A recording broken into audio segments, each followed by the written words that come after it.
Avast me hearties, into the high sea with ya, or something like that.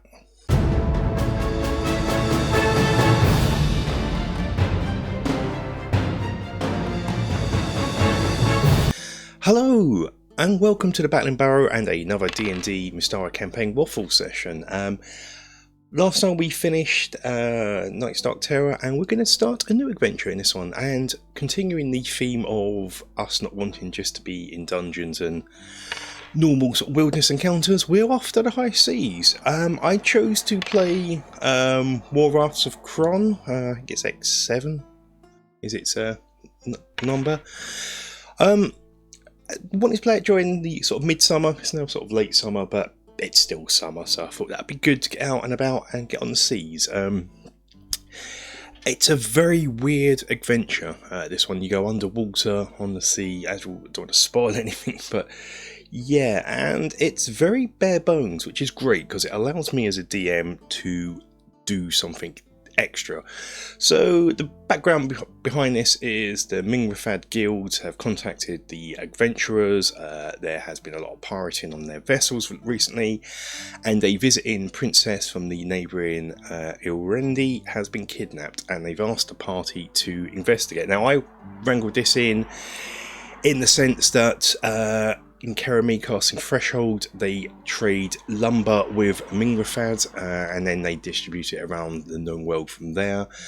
And the recent activities has interrupted that lumber trade, so Threshold is feeling the pinch.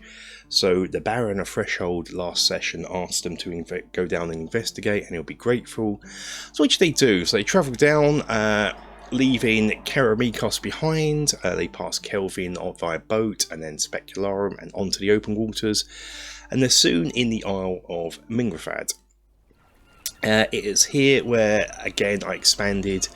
I gave them time. They met up with the elders, got the background, got the reward, which is quite substantial. They get a ship for this adventure, and at the end they get to keep it. Spoilers, the way the adventure is written, that won't happen. I had changed that later on to give them a chance if they can, so they could possibly keep a ship.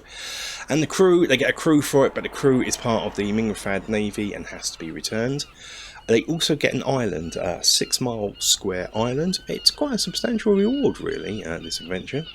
Mystara itself is left to not much going on, perhaps a chance to come buy a few bits. So I did expand on that, and I used a book, an RPG encounters book, and in there was an encounter called the Peerless Potion Shop. I like that because it's a play on words on multiple levels, and being there's piers in Mystara, it's on the docks, I had this one part not having that appear. So in there, anyway, I won't go into too much details on the shopping, no one wants to hear that, but it was quite a fun little roleplay experience, and on itself. They got some water breathing potions and some swimming potions, because they knew they were going to sea, and these would be quite useful.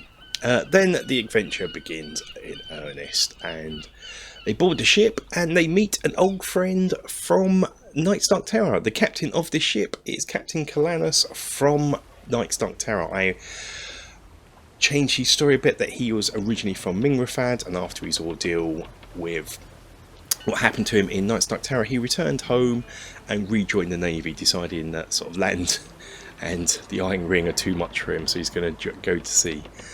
They set out, and it's very pleasant. I had fun with this bit here on the ship as well, and it's here I realised that we were enjoying this part. It's a bit like Assassin's Creed 4, where we enjoyed the being on a ship more than the actual adventure to come. This was, for me, the best part of the adventure. There was sea shanties being sung, there was all different sort of activities.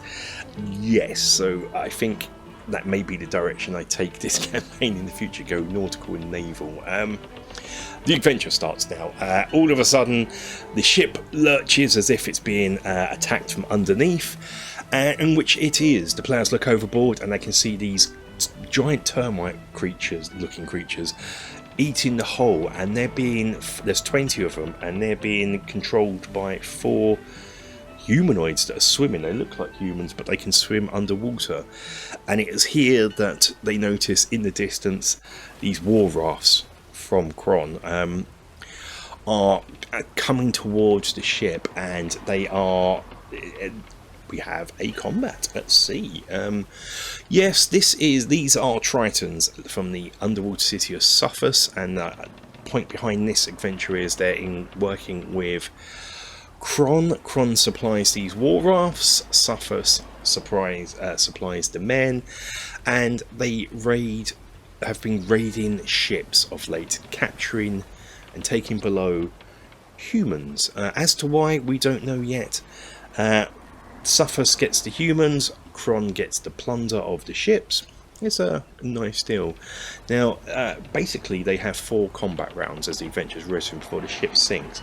If they can dispatch the water termites in that, they can keep the ship. That's how I've ruled it, and I've made that to be somewhat easier than probably what the adventure wants you to do, so there's a chance to keep the ship. But unfortunately, we don't concentrate on these things eating the whole. We concentrate on the sailing ships that are attacking the boat and the players. Each round I keep describing how the boat feels like it's getting less and less stable and the hull seems to be deteriorating, but we concentrate on the Tritons in the boat, and it's not long before they are now in a sinking ship. The ship sinks, and as the ship sinks, the Tritons capture the crew and dart off, leaving the players behind. As they're pondering their lot in life, the water in front of them begins to get bubbly and distilled, as if something's rising, something big is rising from the water.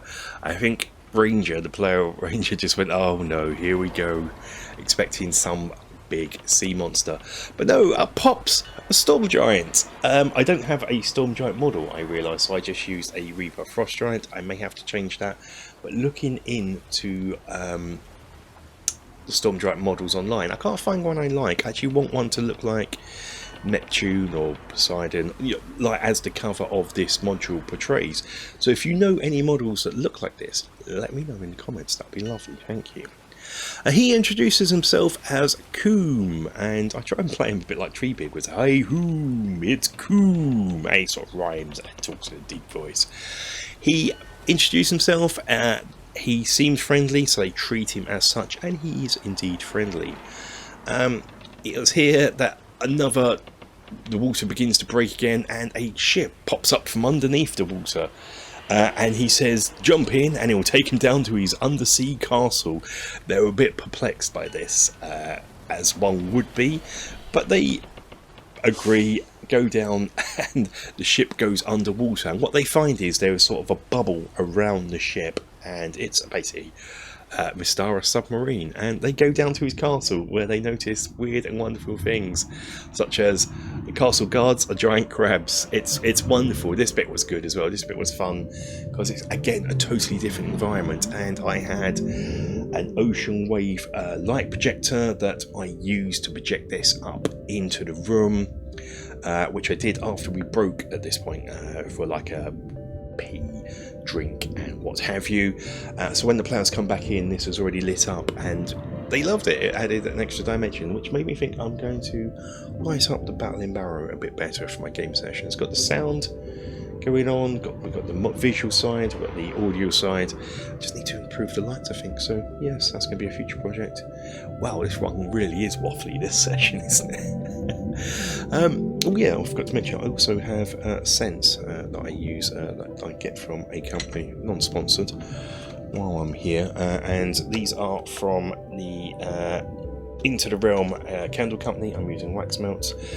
This is called City of the Deep, the scent I used for this game, so I thought that was very fitting as well. So we also have smells as well when we play games. So yes, Coom, he sort of talks to players and they talk about the recent events, and he says normally the Tritons of Suphos are genuinely good people. He doesn't understand, he's been witnessing a lot just recently, ships getting raided by them, which is perplexing. The humans of Kron, yes, whilst they're pirates and they're a bit sketchy, they're not normally this evil, so something has happened in the city of Suphos and Kron. The players ask for directions to Suphos, so they're planning to go and have a look. there, which he gives them, and they ask them the directions to Kron, and that he says that he can't tell them because Kron is a massive floating city on rafts. So the buildings are built on rafts, and the pirates of Kron use this to float around, which is an intriguing idea which I may return to in the future. This is very bare bones in this module. I think if I do a review of this module, that would be the overall consensus. It's very bare bones. There's a great idea here, but it needs to be fleshed out more, and I wish I had more time to have done it, really. I didn't realise that it was that bare bones, but that's for a review in the future. Yes, so after discussing, I said, well, how can we find Kron? He says to ask some the friends of the sea, the dolphins. Brilliant. So they talk about how they can breathe, they got swimming underwater breathing potions, but he says he has to, and again, I had to think of why he would need gold. So I decided that he wants to renovate his castle, and wants to employ the dwarves of Rockholm to build stuff that he can put into his underwater castle. Obviously, they work in gold, and underwater probably doesn't do a lot of trade in gold, so he needs to get gold somehow. So he's willing to sell his submarine underwater boat for 12,000 gold pieces. We have a haggle session here, which is nice. We haven't really done much of that. It's normally just agreed on a price and we go for it. So in this case, we get it down to the actual adventure, the price of making an adventure, which is 10,000 gold. The players are wedged up due to I made a mistake at the beginning running older modules, forgetting that older modules took into account that treasure went towards XP, whereas modern game that doesn't happen, so I was just awarding them the treasure as is, so they got rich rather quick. So this sort of counterbalanced that, and plus in the future I think they're going to buy another ship. They want a real sailing galley, as whilst this thing can go underwater, it's not as fast as a sailing ship above water, so you can travel much faster with that. Hold more crew. This can only hold up to 4 passengers and 3 crew, really. You can't put cargo in it. It's basically a yacht, a little sailing yacht, a luxury, pleasure yacht rather than a functional ship. So yes, I think they will buy a proper ship in the future. They then decide to go to Suffus. Now the direction they were given was to go east towards the sunken city of Kolhada, but don't enter this city because there is an evil there, and then from there travel south effectively. Yeah, there's a bit more to it that, but that's the general gist. So that they do, and off they set in the underwater boat. In my mind I should have painted it yellow and we could have sung Yellow Submarine while we're doing this, but I suppose it's a yellowy brown. They soon come across a sunken ship, and here I totally botched the encounter. I just run it. There is a Triton who lives there, but he's also a wereshark. Yes, instead of werewolves and werebears and were-rats we've encountered, we now have weresharks. And obviously our elf, who I'm running as Beckme, where they're not very good with turning into were-beings. In fact, I think it kills them, so she's very wary. But I run it as this guy is evil, but he's not. He wasn't evil. In the adventure, he has just been turned into a wereshark. He's been ousted by his community, and he's actually quite friendly and will give them help. But I didn't do this. I ran him as pure evil, and they obliterated him. But so there is a difference I made. I made the wereshark encounter evil. And we soon carry on and reach Suffus, where they are greeted by a border guard patrol. They going not aggressive, they're going friendly, and so are treated as such and they are given an audience with the King Lopra. Here they meet I forget their names, Ulubon and Ufam. Ufam is the king's magician. Ulubon is the master of ceremonies. There is a bit of tension there because obviously the king is in charge, so he's the one that is obviously authorizing these raids that are going on, and the players are there asking questions about these raids, but they sense something's wrong with the king, like he's in a bit of a daze. They are offered quarters and go to their room. Now it is not long before they are under their door. There is a letter given. The first one says that. Meet me in the garden in 1 hour. I have an urgent request. Do not trust Ulobon. He is out to destroy Suffus. They're just digesting that when another letter is posted under their door, another note, which says, quite similar, meet me in the garden in 2 hours. I have an urgent request. Do not trust Ufon. He is out to destroy Suffus. And they instantly guessed what was going on here. One was going to be sketchy, one was going to be good, and they had to pick the right one. And that is indeed what happens. They go and meet the respective people in the gardens, and Ufom, the wizard, sort of says that Ulobon is evil and has the king under a charm spell, and they have an arrangement with Kron and have started the pirating, the raiding and the kidnapping. Beforehand, he sort of says that some of their people used to go missing out in the sea. Doesn't know who or what was doing it, but he noticed that once this arrangement had started happening, the people going missing in the sea, his people, their people, that stopped. So there were obviously, in his guess, there was obviously something that has been made a trade with.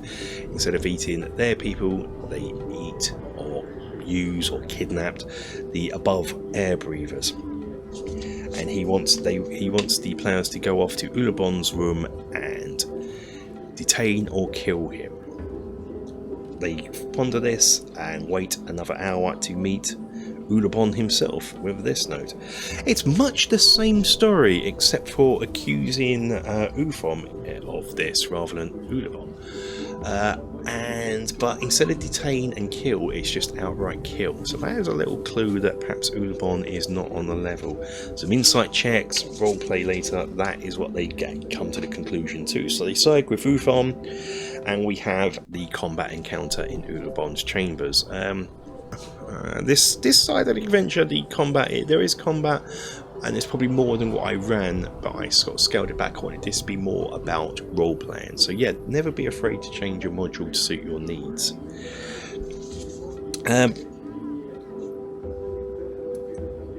What they also, I forget, waffle and going back when I'm doing handouts is, while they were having the audience with the king, they did notice a stone tablet that basically said this. Grand Kron on behalf of plunder. It's basically confirming what we sort of already know about the deal, that they're working with Kron to split the plunder. They also search Morak's room and find a note written on shark skin. And when I typed this up, I must have typed out Morak wrong, so my players corrected it, put the K there. But it says, our plan goes well.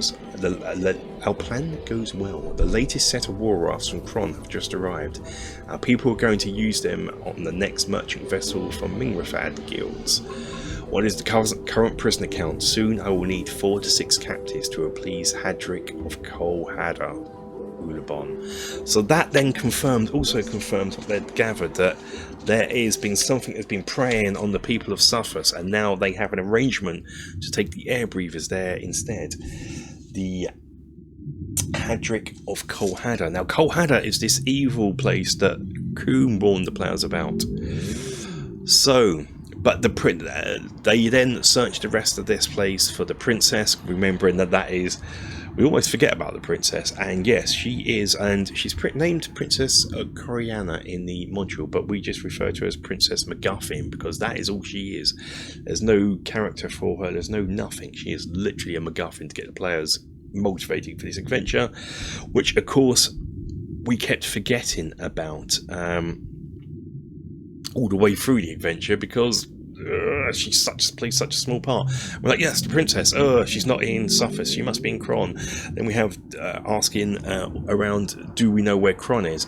The only person in this place that really knows where the location of Kron is the king, and he's not giving away that information. Even though he seems to have come round now that Ulobon has been killed. He's like Theodred from Lord of the Rings. We've sort of played it out that way, but the players then hop into their yellow submarine and off they go trying to search Kron. But first we have to find some dolphins. Now again, this is where this adventure's a bit badly written. It talks about finding the dolphins to find Kron, and then dolphins are never mentioned again except as a random monster in 2 different areas. You have different random encounters depending on how deep you are in the sea, and they appear in 2 of these, and you can only meet them on an 8 out of a D12. So yeah, that took some time. There was many days travelling around, just circling around, until we found some dolphins. One other thing I have been doing is remembering to use inspiration more. Ranger had already got his in the game, and I come up with this system. I have these in front of me. These are little table name tag bits and pieces that I just shove a spare D20 in there. I have these in front of me to remind me that I must use an inspiration. Ranger had already got his during this combat, and the reason I'm bringing this up is for Galfenwef, the elf. I gave her some during this next encounter. They find a dolphin. We got an 8 on this random encounter, and dolphins. They meet some dolphins and they start circling the boat. But of course, how do you speak to dolphin? They don't speak dolphin, and this is totally out of character and a bit silly, but I ran with it because it made me laugh. My wife and I, who plays Galfenwef, I just recently watched Finding Nemo and Finding Dory, and all of a sudden, I don't know if you've seen that film, there's a bit where Dory says she speaks well. My wife just started speaking well, which Rob the Ranger just started looking at her as if she was crazy, and I was hysterical because I roared her inspiration for that because it made me laugh.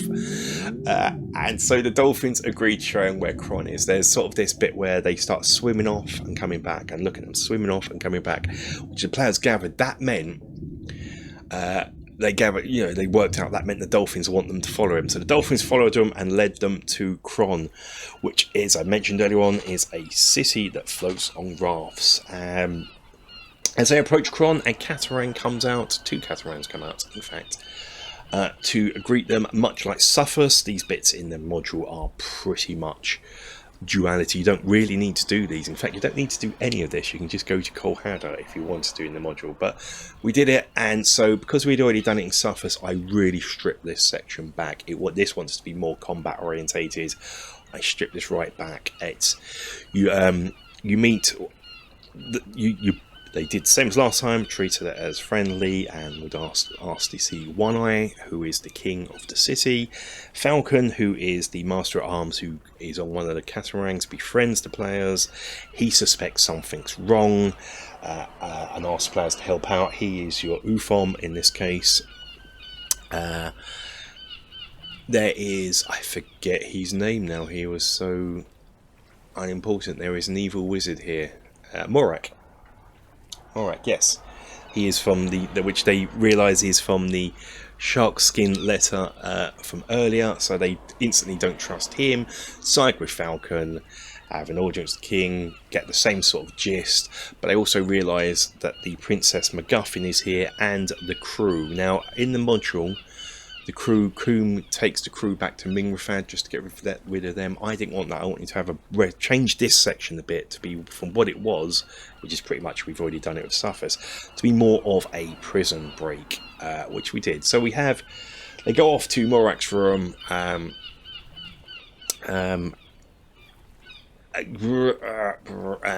What happens? Yes, in the module, how am I going to describe this? It's a really weird room. And there's wizard encounters and combat there. I don't do that. They have it, so they solve a bit of a. There's a bit of sort of a mini puzzle. They solve that, get into the room, discover some information, and on the way back, they hear that people are coming back. The people that would be in the combat encounter as written. If my players can stealth past it, I'm going to run with that, which they do. Meet up with Falcon, let him know what's going on. Falcon then leads them to where the prisoners are kept. There's a bit of blagging going on to get into here. This is all very non-combat based, which I sort of appreciate more. I found it a bit dull running this as a combat one. And it's quite similar to Suffus.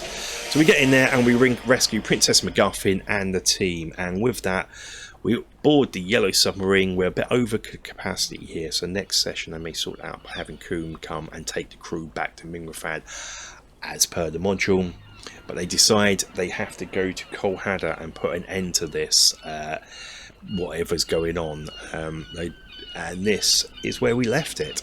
This was a interesting one.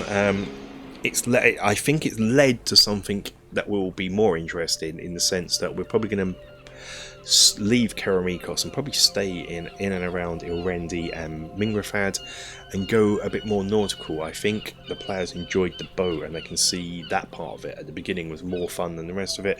So I think I'm going to allow them to build a boat, buy a boat, and get a crew, and we're going to go nautical. So I'm looking into nautical rules. There is the Ghost of Saltmarsh that had nautical rules for 5e, and there's a few fan rules, so I'm going to look into those and probably cobble something together from all of them really, and combine it in. And also looking at Beckme has good naval combat rules, so I'm going to look into all things like that. But that was it for this adventure. It was interesting. I think that there is potential in the War Rafts of Kron to be a really good, interesting module, but as it is, certainly not that. I'll do some thoughts on that in the future, but for now, thank you for listening to the waffle. Until the next session, stay safe, take care.